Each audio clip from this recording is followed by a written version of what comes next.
Hello, you wonderful people, and welcome to another episode of Not Too Comic Book. This being a show where it's about TV shows that are adaptations of comic books. For today's episode, I'm going to talk about the latest episode of Van Helsing. A lot of really interesting things went down in this episode, so let's break it down. Obviously, we're picking up with Axel and Julius's situation. They end up coming across someone in a bag being attacked by vampires, but still handling their own. So eventually, they step in. And lo and behold, it turns out it's someone Julius knows, Nina. Which, once again, it's so interesting when you get... I guess it's like because I'm so used to, like, I guess what we consider bottom feeder, the feeders, like the low-tier vampires. Like, I'm still got that in my head because it's like, to see vampires with personality still kind of messes with me. Because usually it was on, like, the top-tier people. Initially, it was, like, Julius, and Dimitri, and Anastasia, and I'm blanking on the other vampire, her name. It was them that had, like, the more personality. Other random vampires were very, like, brainless, like zombies. So, it still kind of messes with me for her just to be kind of a full-blown person. And turns out she's someone that Julius knows from his vampire days. At first, I was like, oh, are you someone that he turned kind of very similar to Scab? But it's like, no.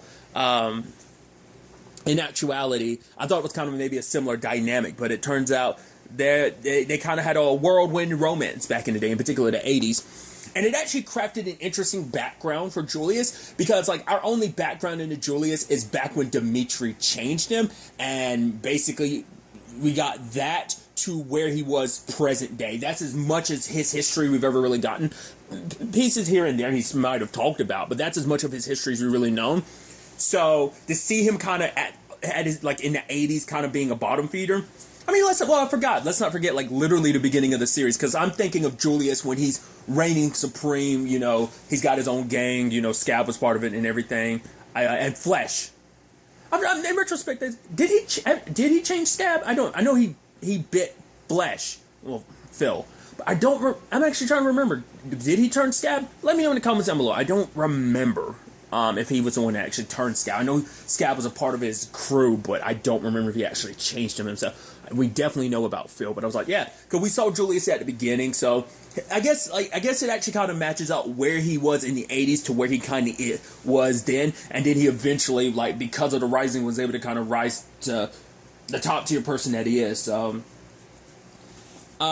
I actually don't, like, because they talk about it in the episode, I forgot that he was on the outs with Dimitri for a while, wasn't he? I had completely forgot about that. He still had to kind of answer to Dimitri because everything was, like, him trying to, like, put himself in a better position with Dimitri. Eventually, it was supposed to be, like, a takeover situation. It's been a while since I've seen season 1, so I don't remember as well, but I think eventually he was going to try and take Dimitri out.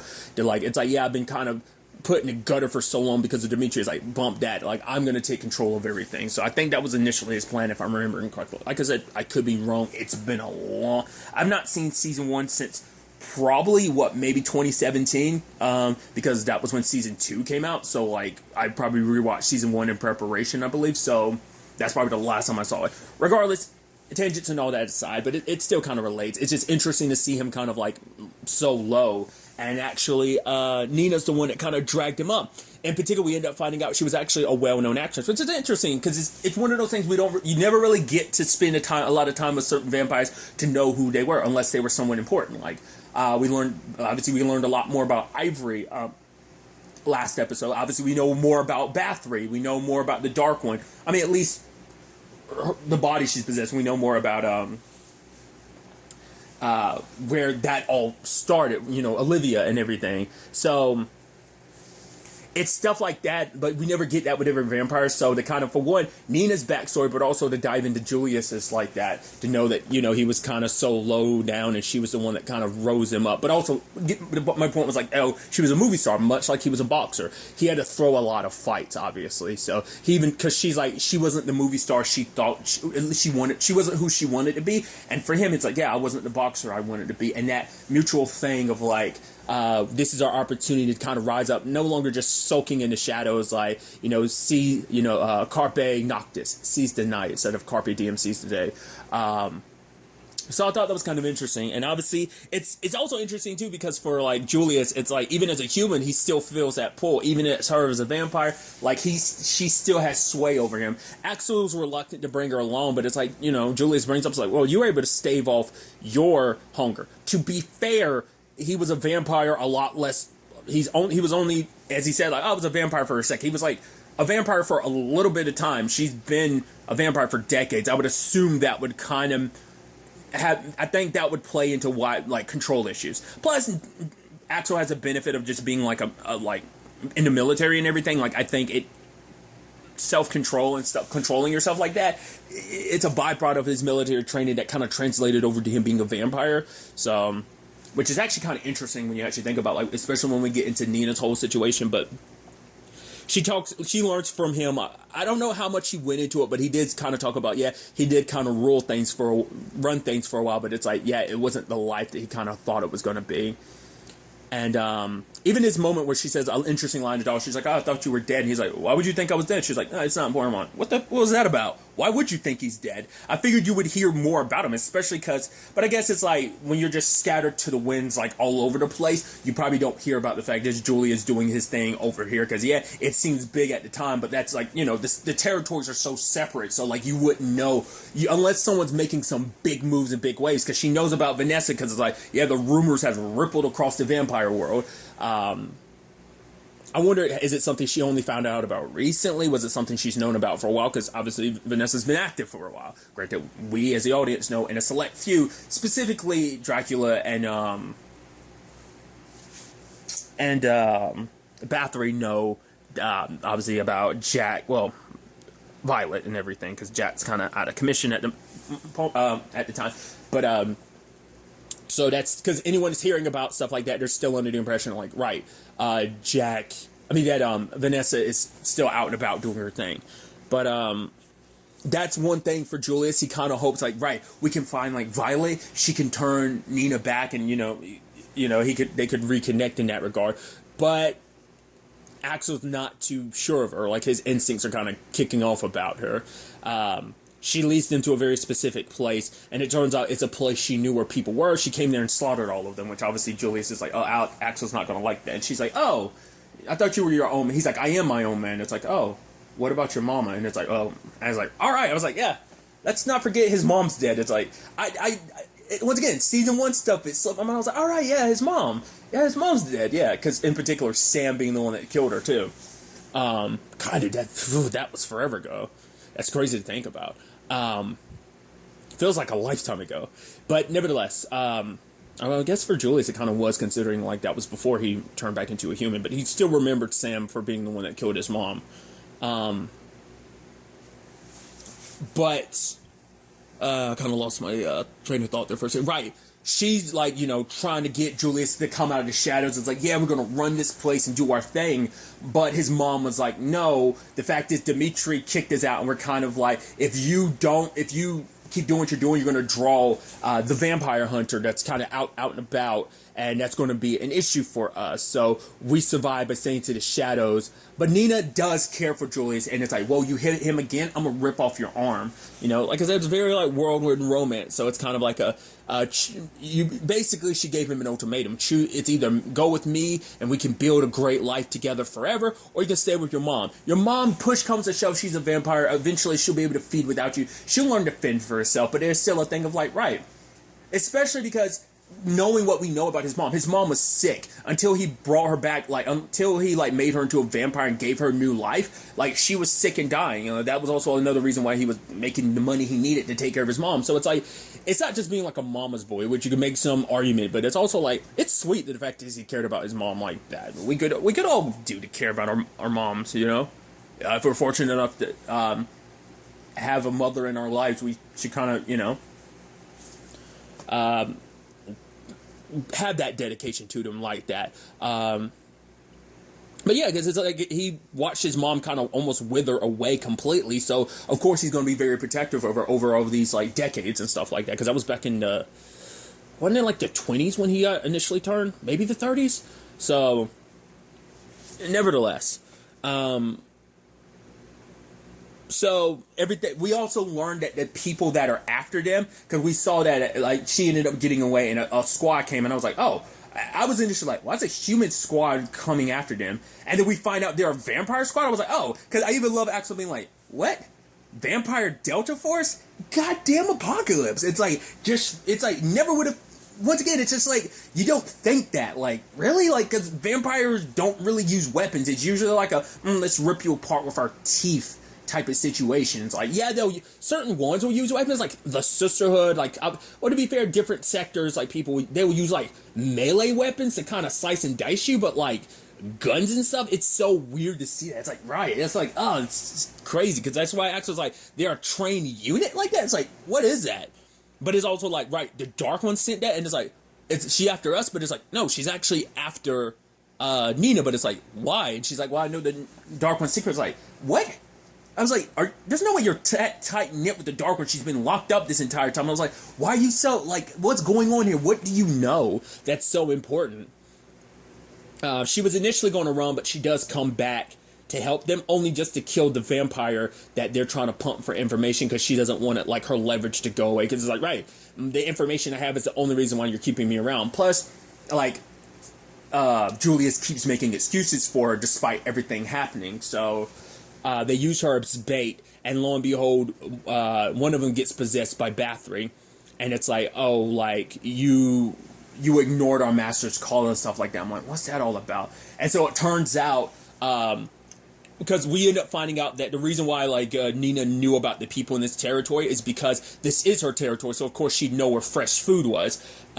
She was like, oh, like, I pissed off the boss of this territory. It's like, no, I'm the boss of this territory. But she was in a weakened state because her whole group was slaughtered, and she's the only one that survived, because, like, she's like, that's what I always do. I happen to be a survivor. So it turns out that she didn't, basically, the Dark One put out a call to all the territories, because it seems like, I guess she's trying to unite the entire vampire world. I don't know what, maybe because it's like, well, for one, she knows Violet's out there, and Violet has a fraction of her power, so maybe to compensate for that, she's bringing in every vampire, like, under one fold. I mean, it's like, I am the Dark One, I'm your master, you're all going to serve me anyway, but I guess that's why she's, like, gathering all the head honchos, because she's trying to basically unite the vampire world. But Nina ignored it, because she's all about, like, nah, I'm going to do my own thing. I've kind of been doing my own thing for a while. Kind of screwed over in it, because the Dark One made a point. And they're like, oh, everyone I cared about, my followers are, slaughtered. So she manipulated this Axel and Julia's situation to kind of benefit herself. Like, I guess, like, get something. She knew, like, maybe, like, I don't know whether she was planning on using him to, like, I don't know if because they did talk about their mission is to kill the Dark One, so maybe she figured, like, oh, I could use this to my advantage in that regard, or I can use them as a very, at least, a distraction to kind of get, like, throw them to the wolves, the vampires in this particular case, and just, run while the Dark One's kind of distracted with them. Maybe that was the plan. Who knows? But, like, it led to an interesting conversation where Nina was like, you should have died that night. He was like, wait, you knew what I was walking into? I was like, that's fascinating. Because now that explains that explanation of why she thought he was dead. Like, she didn't know all these years he was still alive. Because she knew, like, oh, I kind of led him to get killed, because it's like, right, you turned me down, and for him, it's like, that's my mom, like, I need to be there for her. He's being torn apart between these two people he cares about, but in the end, she's like, you're dead to me. So that's why I wonder how I guess she found out that a vampire hunter was in the territory. That's why she was giving him the ultimatum and giving him such a limited amount of time, because it's like, right, we need to get out of here before the vampire hunter shows up. Interestingly enough, because at first I was like, oh, could it be Jack? Because I was like, well, that was what initially my brain is, but then I thought about it, I was like, well, considering it's the 80s, it would have to be Vanessa and Scarlett's mom. Like, she was the one that was active at that time, and we do see, like, her take off the hood and kind of, like, blonde hair, so I assume that was actually Abby. That was their mom's name, right? I think, like, it wasn't her full name, like, Abigail, but, like, that woman pretending to be her was called Abby, but I'm pretty sure that she was just using, like, Vanessa and Scarlett's mom's real name. Like, if I remember correctly, her name was Abigail, or Abby, if I remember correctly. But I just thought that was so fascinating. I was like, oh, that's kind of interesting how the world works. Like, you were being hunted by their mom, and ultimately it was a Van Helsing, and that's also, like, something, like, she was snapping at Julius about, because it's like, oh, look at you, used to be powerful, and now look at you, like, always talking about the fact he's always someone's lapdog, and now it's a thing of, like, look, you serving the Van Helsing. It's like, we could rule everything together, things could kind of be the way they were, and she bites him, and she thought, wait, why aren't you turning around? It's like, oh, wow, you don't, well, to be fair, I guess like the only people who know about how this whole thing works are those who've been bitten by her, because they know, like, because that's, I mean, Axel tried to tell her early on, it's like, you could try drink my blood, you're not gonna like it, but it's also like she was under the impression like, oh, I could turn you back, but it's like, no, like there's no, he's like, even if I wanted to go back to being a vampire, I can never become one again. So it's so interesting to note that, like, showing you, like, oh yeah, like how limited the vampires know about the whole Van Helsing thing. Well, because she was like, the curse of the Van Helsing. He's like, no, it's a gift. I got a second chance at life. You could as well, but for her, it's like, you think you know who I am because you saw me on screen, you love my movies and stuff like that. But it's like, no, there was a darkness in me long before I became a vampire. Because you could make the argument, like, Julius, there was some light in him before he became who he became, you know? Obviously, like, the being a vampire seeps the darkness into your heart, and that's all you are. But, you know, you get to kind of become the person you were before.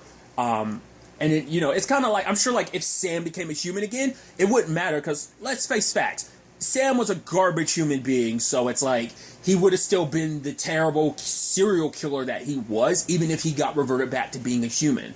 So it comes down to who you were before. And she talks about the fact is, like, you know, it was long before I became a vampire, I fought and literally killed my way to the top to get what I wanted. She kind of talks about it with glee. Maybe as a human she wouldn't, but it's kind of showcasing, like, there was already darkness in her, and that darkness only got furthered by her becoming a vampire. So it's like, even, like, she didn't like who she was because it's like she kind of, and it plays into why she is the way she is now, because she did whatever she needed to get to the top, and, like, she's not going to let that go. So for her, it's like, that's why she is the way she is. She's willing to screw over and do whatever she needs to survive, because she had that mentality. That's how she lived before becoming a vampire, and now it's translated over to being a vampire. So that, I guess that plays into the psychology of, like, why she wanted to be top dog, you know? So I thought that was kind of fascinating. But Julius ended up following, you know, going after Axel to leave, because Axel's like, yeah, you're either with me or you're not, because now that, like, you know, Bathory, the Oracle, knows where we are, so we got to go. But then he goes back to the van, and it's like, oh, the page is going, and Axel's confronting Nina, where it was basically like, just give me the page back. She's like, I was going to use this to bargain with the Dark One, that maybe she could fix Julius and we could be together forever again. And it's like, you want him to be happy, right? He was like, Julius can't see through your BS, but I can. Like, you only care about yourself. Like, this isn't like you're trying to make it seem like, oh, I'm trying to make a bargaining chip for Julius. It's like, no, you stopped caring about Julius a long time ago, but you know you have enough of a hold on him. I wonder if there's some part of her that was kind of hoping, like, well, maybe I can make up for the mistake I made, like just leaving you behind all those years ago, kind of leaving you to your death. But it's like, hey, the fact of the matter is, it can work now.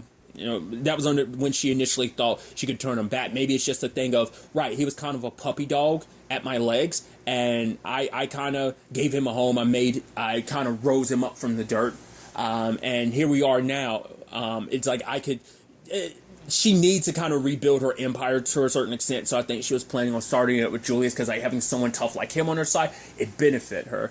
But Axel's like, yeah, I'm only going to ask you one last time for that, you know, page.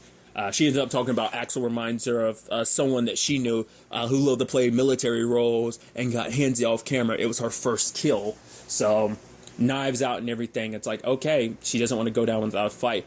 Hard cut to them in the car, and it's like, you know, Julia's asking, like, did you make it quick? And Axel just kind of nods, and it's like, yeah. So it was just a, you know, it's a very sad, tragic thing. There's a part of me that's like, maybe it would have been better if Julius was the one that I kind of figured that was going to be the case, but it ended up not be. I think in the long run, it's better, because if Julius, maybe if he had been in that position, he would have hesitated, maybe even gotten himself killed. But also, like, not having her blood on his hands probably makes him feel a little better, but it's also like, right, he's not who he used to be. Nina sadly is, you know, and she decided, like, this is who I'm going to be. I'm not going to go back to being the human I was. I mean, to be fair, like, I'm better than the human I was. And maybe, sadly, there was no saving Nina anymore. Like, what was left of her soul is long gone. Who knows? You never know. But she made her choice just like they made theirs. So it's a sad end to things. But I think, honestly, Axel being the one to take care of things, I think it was kind of a better thing. It's kind of like, right, it's just showing you, like, Julius did care about her, because it's like she meant the world to him. Like, I mean, if it wasn't for her, he wouldn't be where he is right now. Like, he took what she gave him, and eventually, he became the Julius we got to see, after the Rising, the 3 years after the Rising. Like, he became, because she always saw him for who he could ultimately end up becoming, so.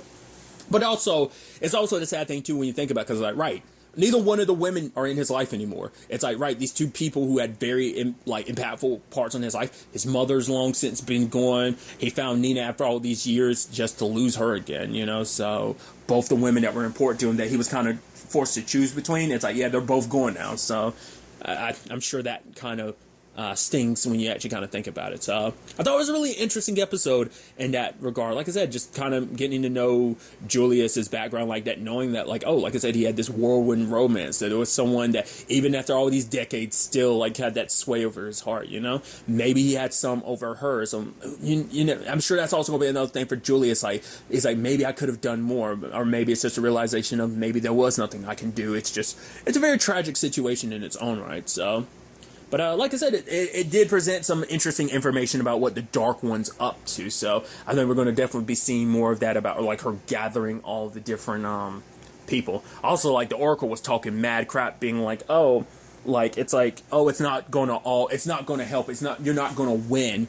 I would assume it is a Dark One, but part of me is like, you don't think the Oracle kind of called for this? Because let's not forget, it's so interesting. She's boasting and everything. It's like, but she saw the end. She saw her own death. She knows how this is end. She literally got, Vanessa, Jack, and Violet's cards over and over again. She knows it's the end, but she had to lie to Darwin. We're going to win. It's going to be great. You saw your own death and everything. So it's like, it's fascinating in that regard. But she got to keep up the front, so she's got to talk mad crap about, like, oh yeah, Scarlet, she sacrificed herself for nothing, which is not true at all. It led Vanessa on the right path, and that eventually led to her meeting with Jack and Violet. So it was just kind of a thing that we still haven't fully seen. Like, when this is all said and done, it will be, everyone's sacrifices that were made along the way will be worthwhile. So. We'll ultimately have to wait and see where all of this ends up taking us going forward into the next episode. But this is all taking a very interesting turn in development. So, but really, that's all I want to talk about. Till the next time we meet, be happy, be safe, live life to the fullest, enjoy it. Good day and goodbye.